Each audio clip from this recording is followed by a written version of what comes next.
Uh, it was pretty much after the first action we did, which was a rally in support of Rick Scott, the governor of Florida, who had put forward a bill in Florida so that his students could lead prayer in school.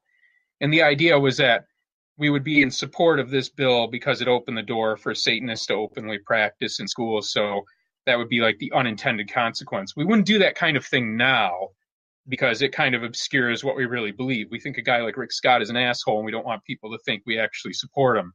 But in the beginning, we were willing to take a real kind of pranksterish kind of approach to this kind of thing.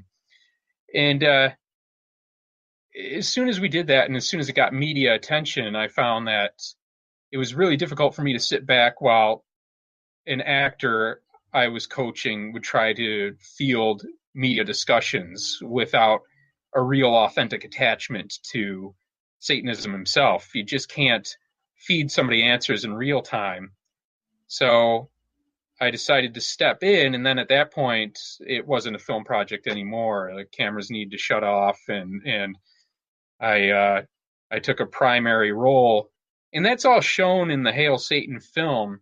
But what's disappointing to me is that a lot of the reviewers still kind of mistake it as being an evolution from merely a joke into an authentic religious attachment, and kind of miss the point that I was already a self-identified Satanist and was already authentically attached to this philosophy of Satanism to begin with. So even while the project itself, called the Satanic Temple, migrated over into an actual religious organization, it's not that we created a satanic philosophy just to justify some sort of pranksterism. It just, and even when it was a project that my friends were making, it wasn't just a prank to them either. It wasn't mere trolling. It wasn't just something to get a reaction. The issues really meant something, right? This was activist filmmaking. But that very quickly changed, and now, we're to the point where we're an IRS recognized church, and it's kind of, and that's the only federal institution that has any test for what makes a religion. And I think now it's a whole different story. And we're going to get there here in just a few minutes too, talking about the status change. But there are two sort of follow-up questions to that I want to kind of hone in on. What was the reception that you got from the public when you started the Satanic Temple? Like, what was did you get lots of pushback? Were there people protesting you? And the numbers, like, what was would you say if you had to guess the church size was then compared to what it is now? Well, I was correct at the beginning, where I thought that we would be speaking for a large population that was really unrecognized. There are a lot of people who were interested in LaVeyan Satanism, but could no longer hold on to their kind of the Church of Satan's kind of deference to magic or supernormal powers in the ritual chamber or other such kind of allusions to supernatural bullshit. Even though they're non-theistic, they're very unclear as to where they stand regarding this whole idea of magic. And we're very much non-supernaturalists. We don't accept supernatural explanations for anything. And we walk away from that kind of Ayn Randian social Darwinist construct that's advanced by the LaVeyan system. And in fact, scholars of modern Satanism have looked at modern satanic subcultures and found that they're mostly very liberal, despite that LaVeyan kind of right-wing libertarianism that's generally ignored by the people who really subscribe to or claim to subscribe to LaVeyan Satanism. So I felt that there was going to be a large population that was going to really embrace what the Satanic Temple was doing. And I was right. So that response was massive right away. But the response I got from my own immediate network of friends and my general peer network, it wasn't very good. I had already been kind of developing a market of my own as kind of a pop science writer, especially interested in issues related to this ongoing problem of recovered memory therapies and this notion of repressed trauma that seems to justify to some of these fringe therapists these recovered memory therapy tactics. And so my writing was very appealing to some of the older people who were affected by the Satanic Panic directly, people who had really suffered from accusations of Satanism when they had no affiliation with any type of Satanism whatsoever. So to them, they were Satanists by attribution, right? This was a pejorative placed upon them to say that they were some kind of depraved criminals. So when I came out doing what I was doing, this was appalling to some of them. And a lot of people at that time just cut all contact with me. You know, my social network kind of disintegrated around me. So it was a very painful and abrupt experience at first. Everything was overhauled, and we got a lot of media attention right away. And that's also something I've never been very good at handling. It's put me on the verge of full-on agoraphobia sometimes. You know, it can be very difficult for me, just that amount of personal attention. I'm just not really constructed for it. And so has it gotten easier? It's gotten easier, but it's also gotten. I've also gotten much more praise in recent times.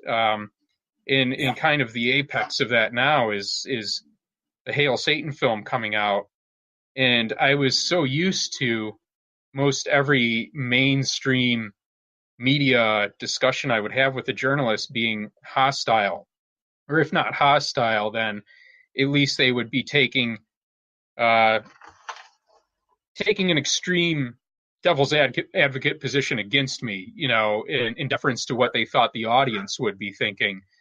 And that all seemed to change at Sundance when Hail Satan premiered. And I was going into these, they set up a whole press schedule for me and the director, and we were going around to these mainstream journalists, writing reviews, doing interviews and things like that.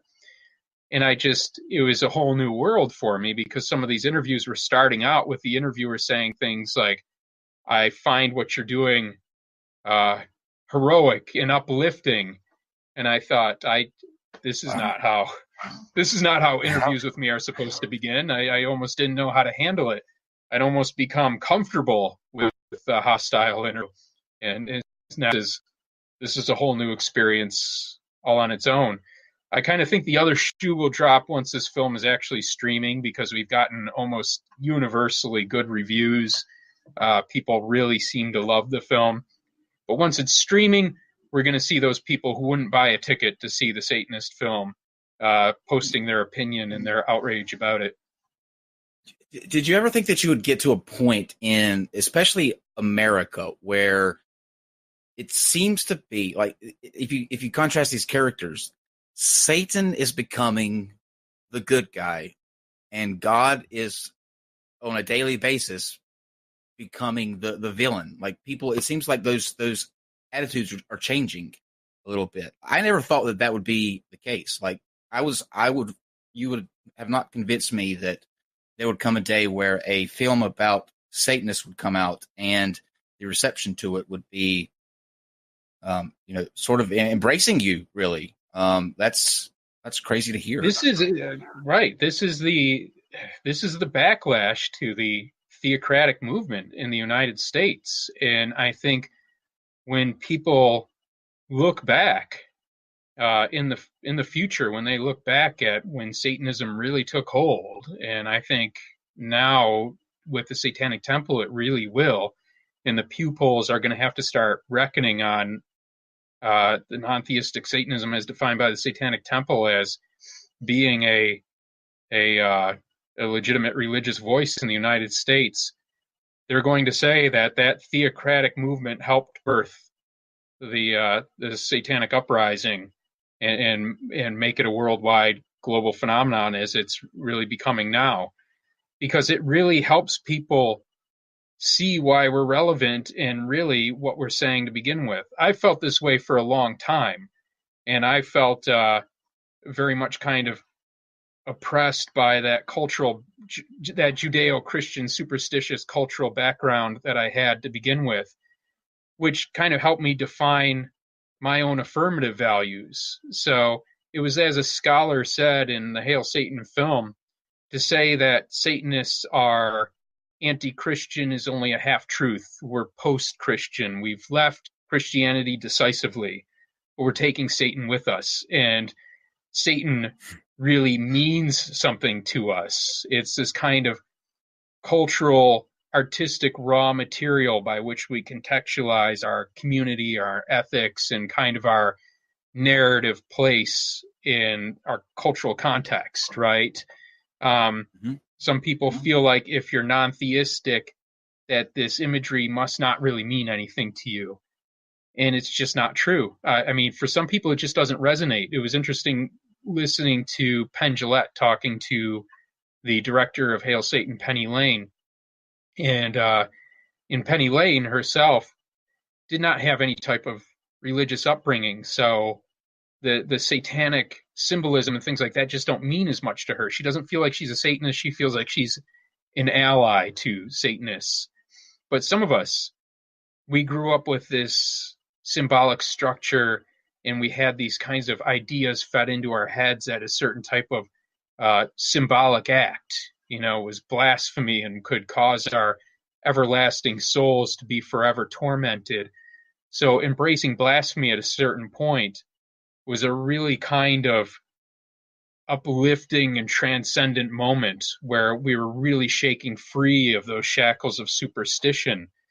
And even though we don't believe in the supernatural aspects of any of what we have done, that kind of symbolic activity can mean a lot to us, and it can really kind of help create a sense of community for people who agree with that and engage in that as well.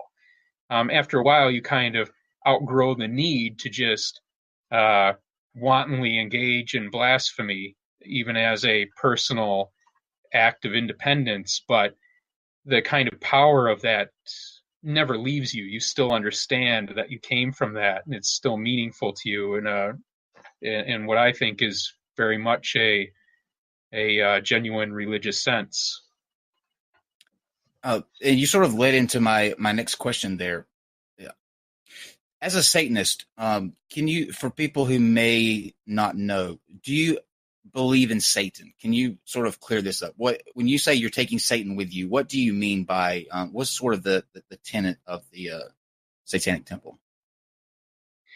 Well, I mean, we see Satan as a literary construct, right? I was talking about Satan as this kind of metaphorical, cultural, raw, artistic material, and that's what it is, And I think a lot of people do understand that. They see, the real danger posed by the theocratic push. The Mike Pence's in office. They see these abortion restrictions coming up state by state. They see the disposition of the Supreme Court right now, and they're seeing now the real need for a kind of outside voice to assert these kind of basic constitutional values that we're the ones protecting. And it's interesting to see this kind of cause a division within the right as well, because for the most part, are the people who follow the Satanic Temple, and for the people for whom this really resonates, they're on the progressive left. But we also see articles about us in right-wing media like Breitbart, Daily Caller, or whatever. And it's interesting to look at the comments. In the comment threads, you'll see people who comment on these pages regularly, and there will sometimes be divisions. For the most part, people on that side of the argument are saying we're simply evil due to the symbolism we use. It doesn't even matter what our positions are on the issues. We shouldn't have an equal place at the table. We're a Christian nation, things like that. And for some of them, though, that just doesn't sit well. The cognitive dissonance is too